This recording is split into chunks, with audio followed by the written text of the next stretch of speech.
6 pelaku tindak pidana perdagangan orang ke luar negeri ini ditangkap di sejumlah daerah, diantaranya Pontianak, Bulukumba, dan juga Kota Makassar. 1 dari 6 pelaku perdagangan orang diketahui merupakan pejabat di kantor imigrasi kelas 1 Makassar. Petugas berinisial YSF itu menggunakan jabatannya untuk melancarkan pengurusan paspor. Dari hasil penyelidikan polisi, total korban para pelaku mencapai 94 orang. Mereka melancarkan aksinya dengan modus sebagai TKI. Polisi pun kini masih memburu 2 pelaku lainnya yang masuk dalam daftar pencarian orang. Polisi sudah ada 5 di Polda dan 1 di Polres, jadi ada 6 jumlahnya.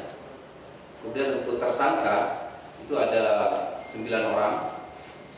Adapun undang-undang atau pasal yang kita terapkan di sini ada 2 undang-undang.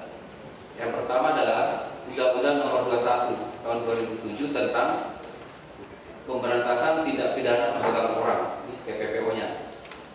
Di sini yang dilanggar ada 2 pasal yang kami terapkan nanti.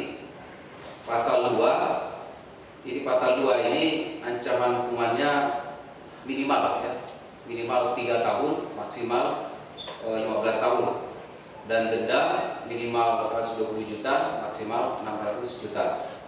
Kemudian pasal 4-nya di Undang-Undang TPPO ini ancamannya juga sama, ini paling singkat 3 tahun dan maksimal 15 tahun.